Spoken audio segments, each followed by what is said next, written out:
E aí, pessoal? Aqui é o professor Alexandre Miranda e nós vamos para mais uma aula. Hoje uma aula sobre protozoários e as protozooses. Para que a gente possa iniciar nossa discussão, é importante entendermos quem são os protozoários. Eles são organismos que pertencem ao reino protista e apresentam características como o fato de serem unicelulares, microscópicos, de vida aquática e geralmente heterótrofos. Nós vamos observar que esses organismos possuem células, ou na realidade ele é a célula, que apresenta um núcleo individualizado, compartimentos que são as organelas membranosas e por isso eles são denominados de eucariontes. Em relação às funções vitais, eles são unicelulares, como nós dissemos anteriormente.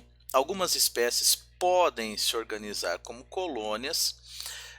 Geralmente eles são heterótrofos, então eles dependem de uma fonte alimentar externa, eles não são capazes de sintetizar seus próprios compostos orgânicos, energéticos. E nós vamos observar que eles podem ser de vida livre, então vivendo em água salgada, serem dulcícolas, vivendo em solo úmido e também viver no interior do corpo de outros organismos, tanto num hábito parasita como no hábito simbionte. Então, nessa imagem, nós conseguimos observar uma série de processos vitais que uma célula de um protozoário realiza.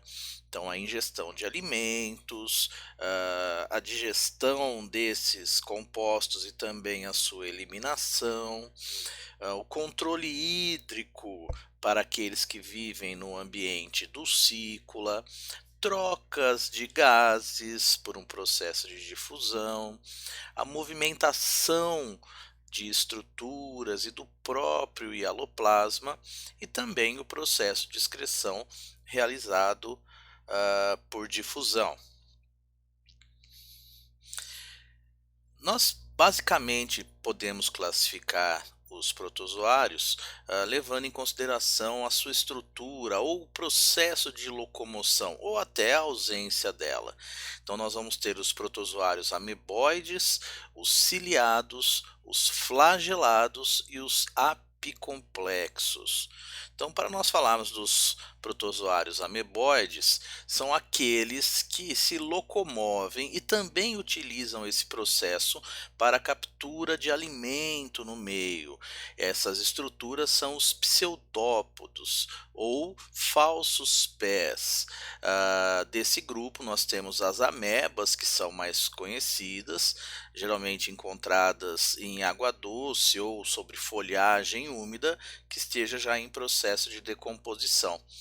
Nós vamos ter ainda algumas amebas que vivem em água salgada e outras que vivem no interior do corpo de outros seres vivos, como por exemplo no intestino humano. Então nós vamos ver uma ameba vista ao microscópio nesse pequeno vídeo. Reparem a movimentação dos pseudópodes, o processo de movimentação interna do hialoplasma. Essas expansões são os pseudópodes.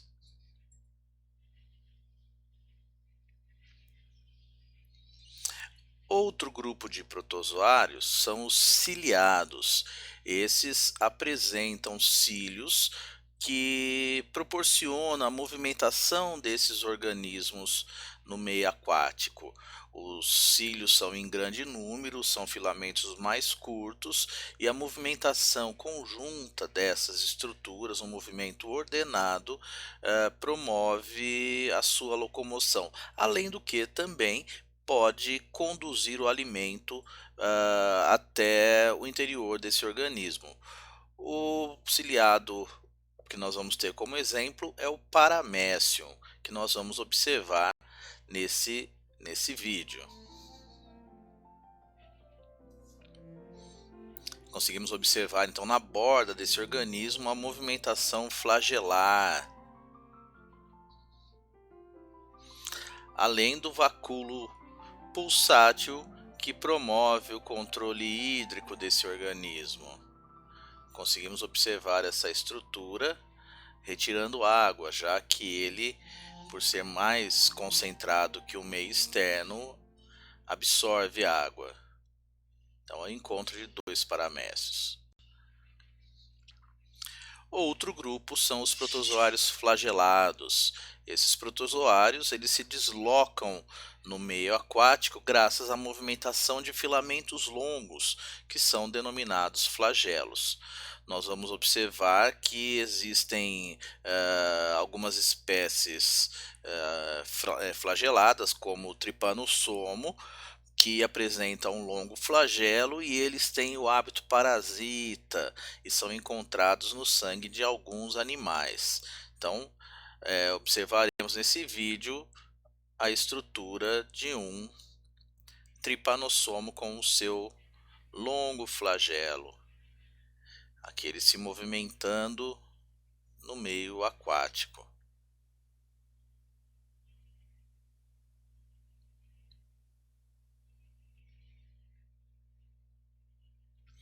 E finalmente aqueles protozoários que não apresentam estruturas locomotoras, são os apicomplexos, eles são endoparasitas, eles não têm nenhuma estrutura locomotora, mas eles têm uma estrutura no ápice que auxilia a entrada na célula hospedeira. Essa estrutura é chamada de complexo apical. A movimentação deles ocorre indiretamente com a movimentação do fluxo dos líquidos do ambiente o qual eles vivem. Então nós temos aqui uma imagem de microscópio de um desses organismos. Mas os protozoários eles têm uma importância sanitária muito grande, porque eles são responsáveis por certas doenças que são denominadas protozooses. E existem algumas protozooses que são endêmicas brasileiras, protozooses que ocorrem no nosso continente. E nós vamos observar que elas basicamente respeitam dois ciclos, o que nós chamamos de ciclo oral fecal, o qual o organismo se contamina pela ingestão de água ou alimento contaminado, e ele libera esses protozoários pelas fezes, que contaminarão o ambiente e, consequentemente, poderão contaminar outro organismo se não houver as medidas higiênicas. E o outro ciclo, que é o ciclo sanguíneo, em que o sangue estará contaminado e, através de um vetor, poderá contaminar outros organismos. Esses vetores são organismos hematófagos, portanto, se nutrem de sangue. Nós vamos começar a destrinchar essas doenças pelo ciclo oral fecal. Esse ciclo nós temos como uma das doenças a amebíase. A amebíase ela é causada por um protozoário, a Entamoeba histolítica. O processo de contágio é justamente pela ingestão de água ou alimentos contaminados com fezes, e essas fezes conteriam cistos da ameba, a sua forma cística, que nós vamos observar um pouco mais à frente.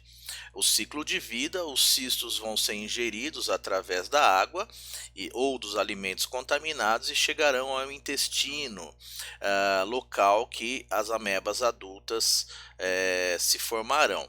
A partir do intestino, as amebas podem migrar para o sistema sanguíneo e linfático, atingindo outros órgãos. As fezes desse indivíduo contaminado, desse indivíduo doente, conterão os cistos, que ao defecar, esses cistos atingirão o ambiente, podendo contaminá-lo novamente.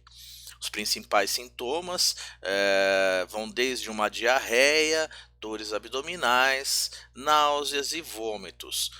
A ameba pode, através do sistema sanguíneo e linfático, atingir outros órgãos, levando a algumas complicações, como abscessos hepáticos e também hemorragia.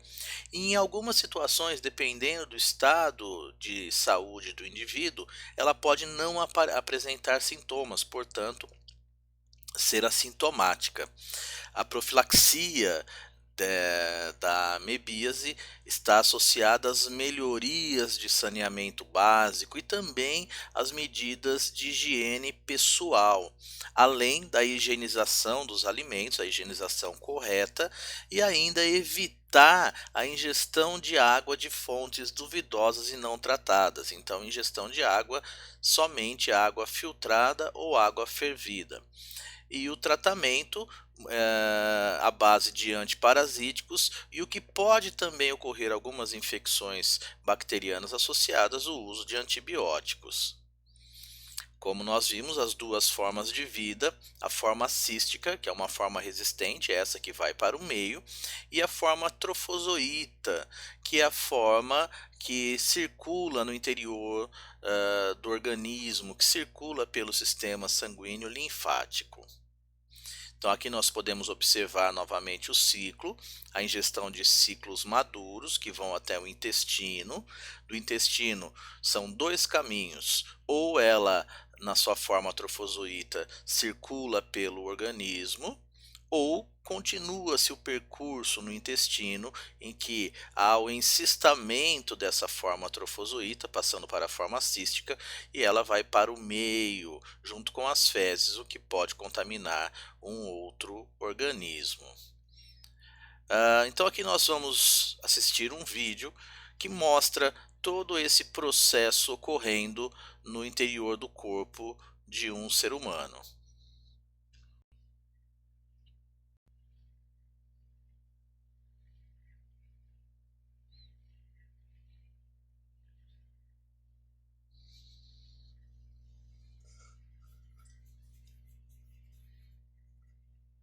Então nós estamos observando aí as vilosidades intestinais.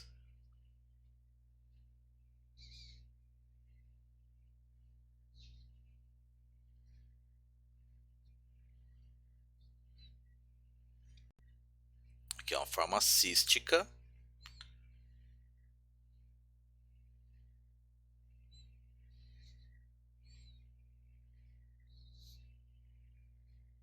Ela se rompendo e liberando a forma trofozoíta.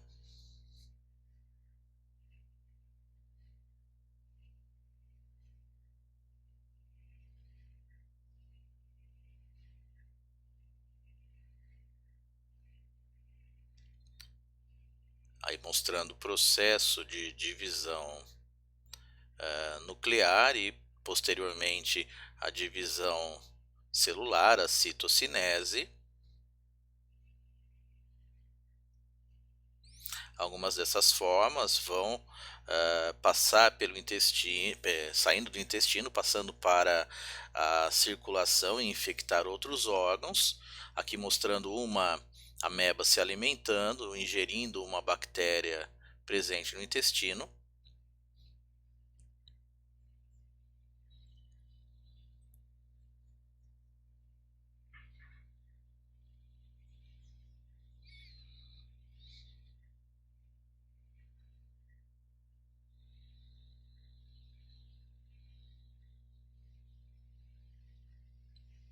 E aqui uma forma trofozoíta, já lá no intestino grosso, esse organismo, portanto, ele não adentrou ao sistema circulatório e ela vai ser eliminada junto com as fezes.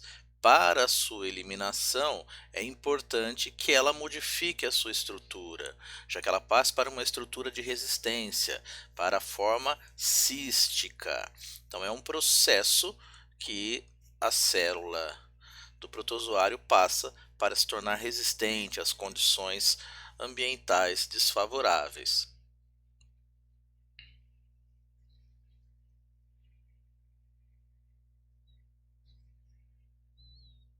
Então a célula passa a ter uma modificação da sua estrutura e começa a sintetizar substâncias que a tornará mais resistente às condições ambientais.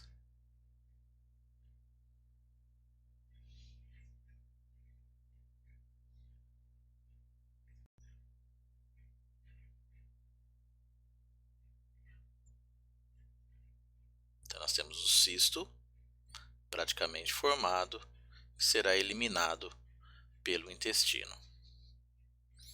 Então, nós vimos o processo do ciclo da amebíase, quem é o seu agente etiológico, qual é o hospedeiro e como ocorre o ciclo. Outra doença também do ciclo oral fecal é a giardíase. O agente etiológico dessa doença é a Giardia lamblia. O contágio é muito similar ao contágio da ameba, justamente pela ingestão de alimento e água contaminados com os cistos. Então, os sintomas da ingestão do parasita até o aparecimento dos primeiros sintomas pode variar entre 1 e 4 semanas e também pode ser assintomático. Tudo isso é em relação às condições de saúde do indivíduo. E o parasita, ele é eliminado normalmente pelas fezes, mesmo quando o organismo é assintomático, mesmo quando o hospedeiro é assintomático. Quando a giardia não é eliminada, os sintomas começarão a surgir. Então, entre eles, cansaço, perda de peso, diarreia aquosa, inchaço, cólicas abdominais, a pessoa começa a eructar, começa a rotar, um gosto ruim e também náuseas. A profilaxia é a ingestão de água fervida, água tratada, lavar adequadamente as mãos e os alimentos in natura. Novamente, aí um antiparasítico, o benzoilmetronidazol, e também, muitas vezes, antibióticos, quando nós temos alguma infecção bacteriana associada. Então, o ciclo, como ocorre a contaminação da giardíase? Giardíase é uma infecção intestinal causada por um parasita encontrado especialmente em áreas com saneamento básico deficiente, sem tratamento adequado. Esses parasitas podem ser encontrados em rios, lagos, mas também em piscinas, banheiras de hidromassagem e poços. A giardíase é transmitida ao ingerir água contaminada, alimentos mal cozidos e pelo contato pessoa a pessoa. Os sintomas mais comuns de quem tem giardíase são cólicas abdominais, náuseas e episódios de diarreia. O diagnóstico da doença pode vir de um exame físico feito pelo abdômen. A boca e a pele também podem dar sinais de desidratação. O tratamento é feito com medicamentos para matar o parasita, que também diminui as chances de transmissão da giardíase. Em casos de diarreia, é importante comer pequenas quantidades de comidas leves e tomar bastante líquido para se manter hidratado. A prevenção é feita com hábitos simples, como lavar as mãos após usar o banheiro ou trocar fraldas e antes de comer ou preparar alimentos, beber água filtrada e lavar bem as frutas, legumes e verduras. Quando água e sabão não estão disponíveis, desinfetantes à base de álcool são uma excelente alternativa. Também é aconselhável evitar beber água ao nadar em piscinas, lagos, rios, nascentes, lagoas ou riachos. Então, aqui nós tivemos algumas informações a respeito da giardíase. Agora nós vamos falar das protozooses de ciclo sanguíneo. Nós vamos falar de 3 protozooses: da leishmaniose, da doença de Chagas e da malária. Vamos iniciar pela leishmaniose. Nós vamos ter no Brasil 3 agentes etiológicos. O que causa a leishmaniose cutâneo tegumentar, também conhecida como úlcera de Bauru, febre brava, que é a Leishmania brasiliensis, a leishmaniose visceral, que é a Leishmania donovani. Esses são os mais comuns. Os vetores nós vamos ter no Brasil o mosquito palha, cangalinha, birigui, que é do gênero Lutzomia. Esse é muito comum em toda a América. Já na África e na Europa e também na Ásia, o vetor da leishmaniose é o Phlebotomus. Então, nessas imagens nós conseguimos observar leishmania. Inclusive a seta indica uma que está finalizando o processo de reprodução, de divisão. Aqui nós observamos o Lutzomia, o mosquito, e aqui o Phlebotomus. Então, os tipos de leishmaniose. Nós vamos ter a leishmaniose cutânea, tegumentar. Essa é a forma mais comum da doença. O parasita leva ao desenvolvimento de uma infecção na pele, que traz ao indivíduo esses caroços, esses inchaços, como podemos observar na imagem. Já a leishmaniose visceral, ela também é conhecida como calazar ou febre negra, e é um tipo mais grave da doença. Para nós termos uma ideia, entre os parasitas que levam as pessoas à morte no mundo, a leishmaniose é a segunda doença que mais causa morte. Em média, 60 mil mortes por ano e até mais de 2 milhões de pessoas infectadas. Nesse caso, o parasita migrará para os órgãos como o fígado, baço, até a medula óssea, e isso leva o indivíduo a ter um inchaço, como nós conseguimos observar nessa imagem, um inchaço abdominal desse indivíduo. Quais são os sintomas? Como nós temos duas formas de doença, os sintomas também eles acabam sendo em quantidade maior. Então vão desde o escamamento da pele e aparecimento desses calomos que nós podemos observar na imagem, as lesões que levam ao termo úlcera também aparece na pele. Teremos também alteração nos níveis de ácido úrico do indivíduo, um processo de esplenomegalia, que é um aumento do baço, e também de hepatomegalia, que é um aumento do tamanho do fígado. A pessoa pode emagrecer, a constância de dores abdominais, levando a pessoa a uma ausência de apetite. Faltando energia, ela vai também entrar no estado de apatia, e febre alta, intermitente e crônica, com um período de duração geralmente superior a 10 dias. O tratamento. Essa doença ela tem cura, mas algumas correntes científicas acreditam que a pessoa não fica totalmente curada. Porém, utiliza-se os critérios clínicos de cura, que seria: a febre desaparece por volta do 5º dia de medicação. Também há uma redução da hepatoesplenomegalia, portanto redução do fígado e do baço já nas primeiras semanas. Então, para o tratamento é utilizado o antimônio, a pentamidina, o marbofloxacino, anfotericina e a miltefosina. São os compostos químicos utilizados para o tratamento da leishmaniose. Então, aqui nós podemos observar o ciclo de vida da leishmania. Nesse ciclo, o mosquito ele é o hospedeiro definitivo e o homem é o hospedeiro intermediário. Então, com a picada do mosquito, o homem terá na sua circulação sanguínea as formas promastigotas metacíclicas. Estas formas, elas invadirão e também serão fagocitadas por macrófagos e neutrófilos. No interior dessas células do nosso sistema de defesa, elas vão se modificar, vão se diferenciar em formas amastigotas e vão se dividir por divisão binária simples.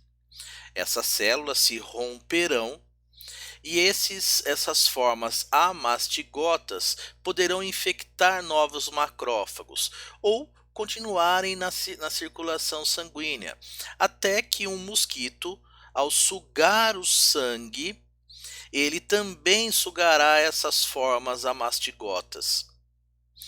No interior do corpo do mosquito, essas formas amastigotas, elas sofrerão uma nova modificação estrutural. Elas passarão a ser formas promastigotas procíclicas. Elas vão se reproduzir, vão se modificar novamente até atingir a forma promastigota metacíclica. Essas estruturas, essas formas, elas vão migrar para a região faríngea do mosquito.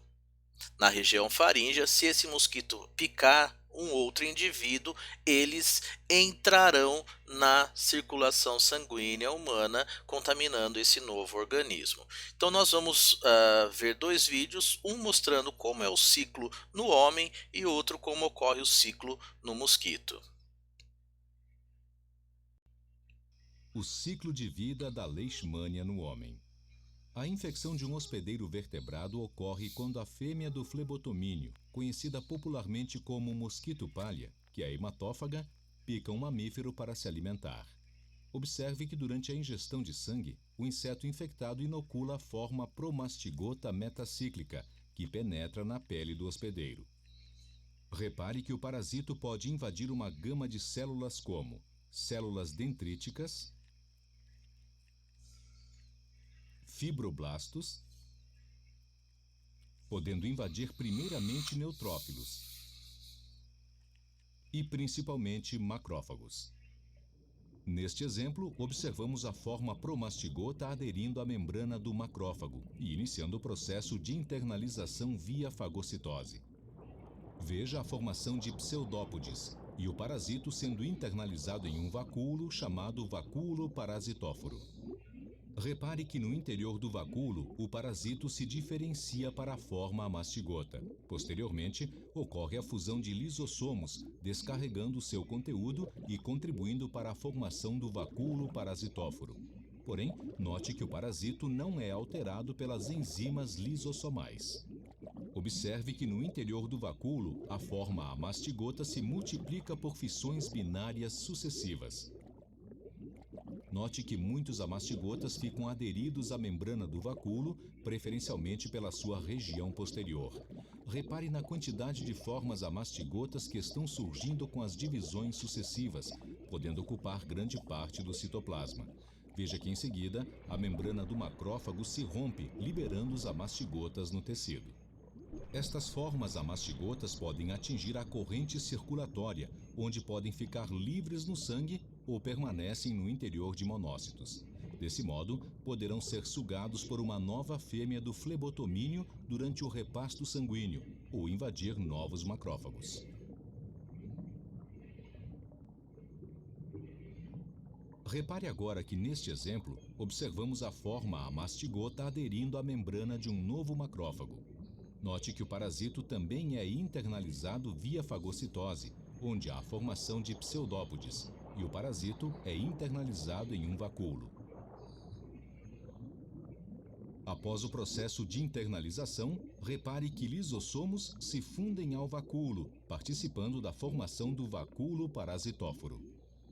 O conteúdo lisossomal é liberado no interior do vacúolo, porém o parasito não é alterado pelas enzimas lisossomais.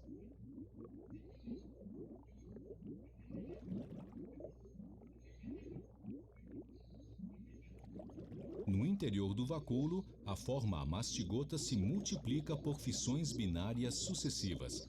Repare quantas formas amastigotas estão surgindo com as divisões celulares.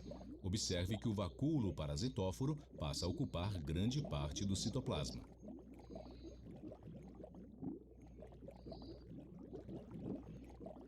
Veja que, em seguida, a membrana do macrófago se rompe, liberando os amastigotas no tecido, que poderão ser sugados por uma nova fêmea do flebotomínio durante o repasto sanguíneo ou invadir novos macrófagos.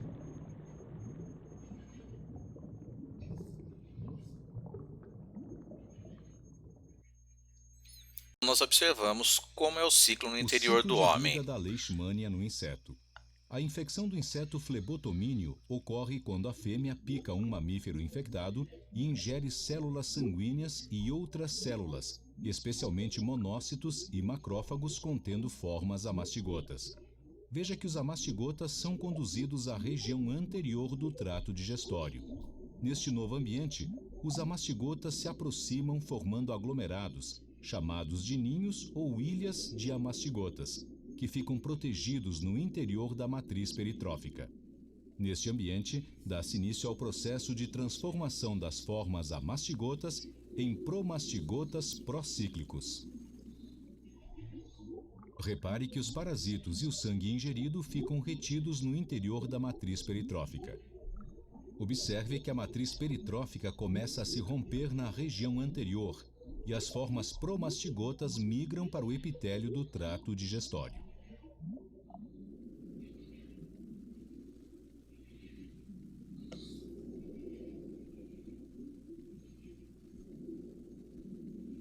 Veja que quando alcançam o epitélio, os promastigotas começam a se multiplicar sucessivamente por divisão binária e aderem ao epitélio pela região do flagelo.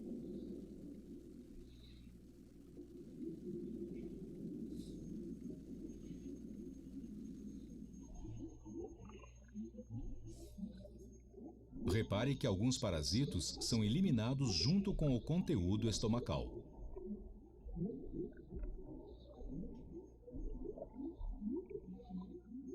Após a divisão, os parasitos migram para a região anterior do intestino, até a válvula estomodeal, onde se concentram e sofrem um processo de diferenciação denominado metaciclogênese. Veja que durante a metaciclogênese, os promastigotas apresentam redução de tamanho do corpo celular e aumento do flagelo, tornando-se extremamente móveis. Tornam-se assim altamente infectivos, passando a ser denominados de promastigotas metacíclicos. Observe o aglomerado de promastigotas metacíclicos próximos à válvula estomodeal. Ao danificar a válvula estomodeal, as formas metacíclicas migram para a probóscide e são regurgitados, sendo transmitidas a um novo hospedeiro vertebrado através da picada, recomeçando o ciclo. Então nós conseguimos observar os dois ciclos no homem, hospedeiro intermediário, e no mosquito, hospedeiro definitivo. Outra doença é a doença de Chagas. O agente etiológico é o Trypanosoma cruzi e o vetor é o Triatoma infestans, o barbeiro. A transmissão ocorre por contaminação do local da picada ou das mucosas com as fezes do inseto. Nessa doença não é a picada do barbeiro, e sim as fezes que contém o agente etiológico. Na forma aguda, a ingestão de alimentos crus, como cana-de-açúcar, o açaí e outros, com barbeiros ou fezes do inseto. Então também pode ocorrer essa forma de contaminação. Os sintomas podem ser desde assintomática, a pessoa não apresentar sintomas aparentes, ou ter febre, mal-estar, inchaço de um olho, inchaço e vermelhidão no local da picada, fadiga, irritação na pele, dores no corpo, náusea, diarreia, vômito, aumento do tamanho do fígado, do baço e do coração. Vamos então ver qual é o agente etiológico e qual é o vetor. Aqui nós temos uma imagem do agente etiológico do Trypanosoma cruzi e aqui é do seu vetor, o Triatoma infestans. Como é o ciclo de vida então desse organismo? Nós vamos ter o inseto picando o ser humano, e ao mesmo tempo que ele pica, ele defeca, e nas suas fezes existirá a forma tripomastigota. Essa forma atingirá a circulação sanguínea. Quando ocorre a invasão dessas formas tripomastigotas no tecido sanguíneo, elas vão sofrer uma transformação, passando para a forma amastigota. A forma amastigota ela vai se reproduzir assexuadamente e ela, ao sair das células, ela volta para a sua forma tripomastigota. Isso vai para a circulação sanguínea, ou ela pode reinfectar outras células. Caso haja a picada do barbeiro, ele ao sugar o sangue, ele também suga, ele também vai ter a ingestão desses tripomastigotas que estão no sangue. No interior do corpo do triatoma, essa forma tripomastigota vai se transformar em forma epimastigota. A forma epimastigota realiza a reprodução sexuada e vão se transformar em formas tripomastigotas, que aí fechamos o ciclo, o organismo picando um novo ser humano contaminará. O ciclo de vida do Trypanosoma cruzi no homem. A contaminação de um hospedeiro vertebrado ocorre quando a fêmea do barbeiro, que é hematófaga, pica um mamífero para se alimentar. Após a ingestão do sangue, geralmente o inseto defeca e urina, e se estiver infectado, deposita sobre a pele a forma infectiva do Trypanosoma cruzi, que é denominada tripomastigota metacíclico. Observe que esta forma apresenta grande motilidade. Observe que quando o hospedeiro coça o local da picada, pode carrear o parasito para a região lesionada da pele, ou o parasita pode se deslocar para uma região revestida por uma mucosa e aí penetrar, chegando à corrente sanguínea. Em seguida, pode invadir diferentes tipos celulares que encontrarem, como macrófagos, células musculares, células epiteliais e neurônios.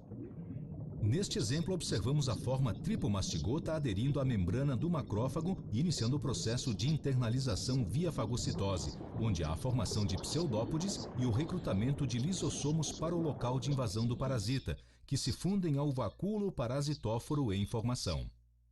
À medida que o processo de internalização do parasita ocorre, lisossomos fundem-se com o vacúolo parasitóforo, descarregando seu conteúdo. Porém, note, o parasita não é afetado. Observe que no interior do vacúolo, a forma tripomastigota se transforma em amastigota e ocorre a lise da membrana do vacúolo.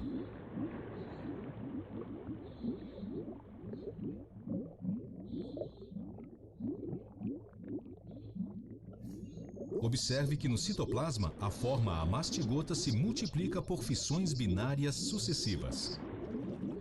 Acompanhe como as células se multiplicam no interior do macrófago. Repare quantas formas amastigotas estão surgindo com as divisões sucessivas, podendo ocupar todo o citoplasma da célula hospedeira.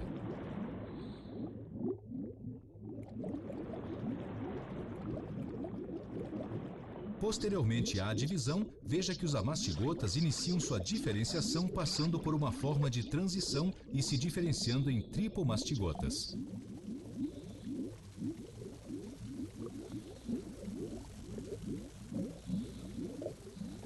Note que as formas tripomastigotas apresentam um movimento constante e intenso, rompendo a célula hospedeira e sendo liberados no espaço extracelular.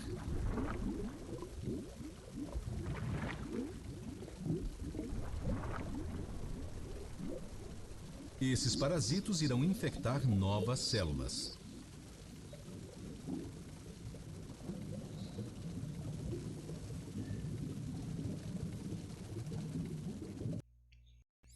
E agora no interior do inseto.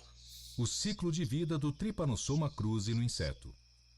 A contaminação do inseto, conhecido popularmente como barbeiro, ocorre quando este pica um mamífero infectado e ingere formas tripomastigotas sanguíneas, que são conduzidas à porção anterior do estômago.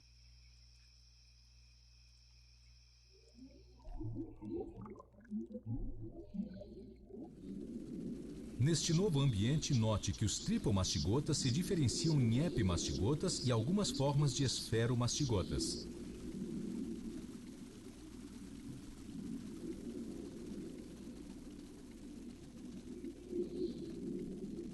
Ainda no estômago, repare que formas de transição, esferomastigotas e epimastigotas, são digeridas.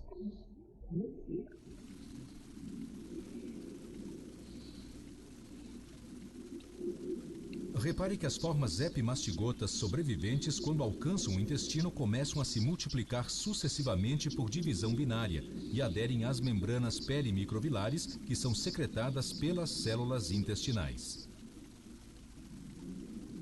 Note que esta adesão ocorre predominantemente pela região do flagelo. Mais adiante, os epimastigotas se soltam e movem-se para uma região específica do inseto, o reto. Veja que na região mais posterior, os epimastigotas se diferenciam em tripomastigotas metacíclicos. Note que estes aderem à cutícula que reveste o epitélio do reto e do saco retal do inseto.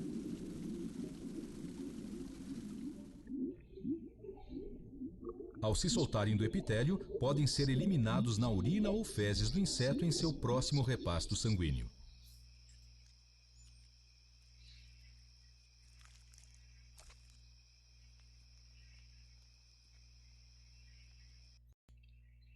Então essa foi a doença de Chagas. Para finalizarmos, a malária.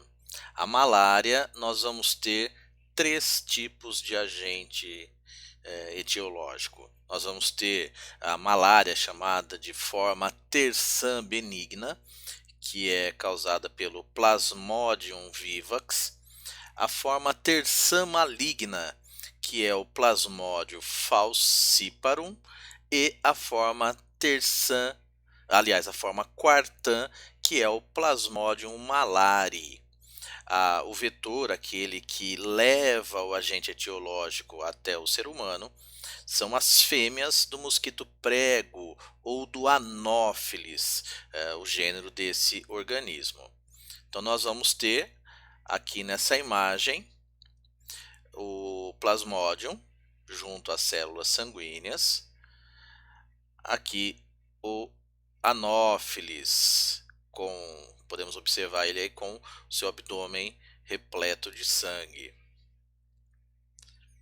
Quais são os sintomas dessa doença? É uma doença caracterizada pela constância e pelo ciclo febril. Então, febre alta, calafrios com tremores, uma sudorese acentuada, dor de cabeça, e nós vamos observar que esse período, esses sintomas, eles são cíclicos. Além disso, algumas pessoas podem ainda apresentar náusea, vômito, cansaço e até falta de apetite. Nós vamos observar também que a pessoa com malária, ela vai apresentar a prostração, a alteração de consciência em virtude da febre, um processo de hiperventilação, e a febre pode levar também o indivíduo a ter convulsões, uma baixa da pressão arterial, presença de hemorragias.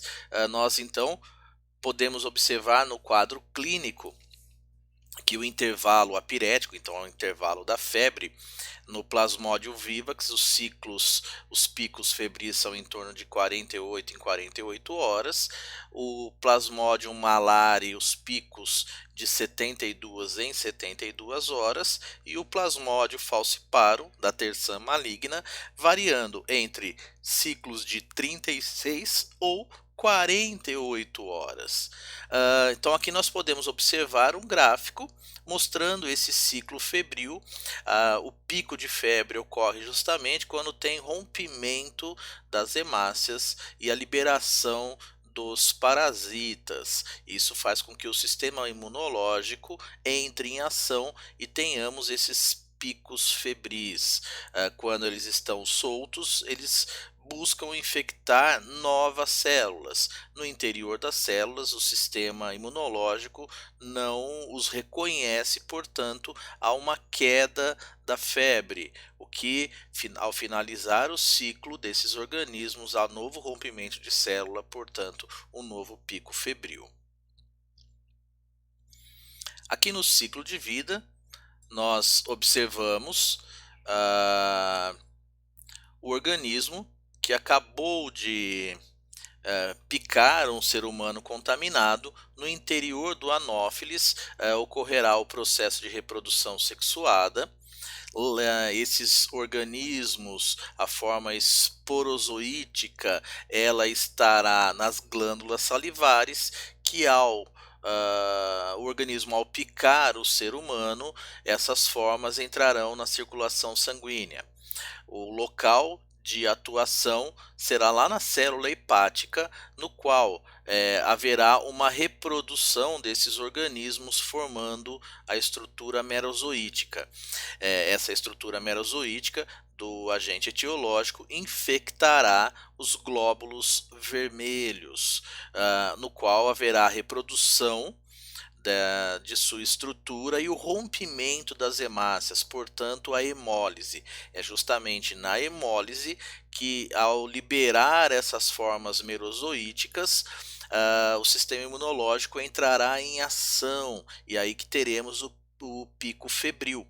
Porém, essas formas merozoíticas invadirão novamente os glóbulos vermelhos. Nesse período, um novo mosquito pode picar o ser humano e ter a ingestão dessas formas merozoíticas, as quais elas continuarão o ciclo. Então nós vamos ver um vídeo falando sobre essa doença.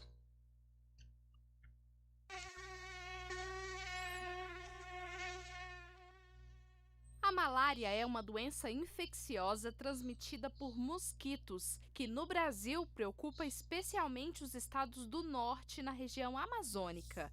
A doença tem tratamento, mas se não for diagnosticada e tratada, pode até matar. Por isso, atenção aos sintomas: febre alta que vai e vem durante alguns dias, calafrios, tremores, sudorese, dor de cabeça que desaparece e volta por várias vezes. Além disso, algumas pessoas também sentem enjoo, vômitos, cansaço e falta de apetite. A transmissão da malária acontece apenas pelo mosquito, ou seja, uma pessoa não é capaz de transmitir a doença para outra pessoa. As picadas do mosquito acontecem geralmente ao entardecer e ao amanhecer. O diagnóstico da malária é feito por meio de exames de sangue ou teste rápido. Se confirmada a doença, o paciente recebe medicação oferecida pelo SUS, que deve ser usada até o fim do tratamento, mesmo com o desaparecimento dos sintomas. Casos graves ficam em observação no hospital. O tratamento depende da idade do paciente, de gravidez ou problemas de saúde. Não existe vacina contra a malária. Para se prevenir, é recomendado usar mosquiteiros e repelentes, usar roupas que protejam pernas e braços, usar telas em portas e janelas. Para saber mais sobre a doença, acesse saude.gov.br/malária. O tratamento da malária, assim que há confirmação, vai ser através da ingestão de medicamento fornecido pelo Sistema Único de Saúde. Nós vamos observar que o tratamento ele pode ser variado, dependendo de qual a espécie do protozoário, idade do paciente, se ele tem alguma comorbidade, portanto alguma doença já pré-existente, se existe, no caso das mulheres, uma gravidez e outros problemas de saúde. Então, fazendo o uso correto da medicação, a malária é uma doença que tem cura. Então é isso aí, galera. Falamos sobre os protozoários e as protozooses e deixarei lá no link, na descrição, o Prezi no qual eu baseei essa aula, que tem alguns exercícios que vocês podem resolver também. Beleza? Bons estudos e até a próxima aula.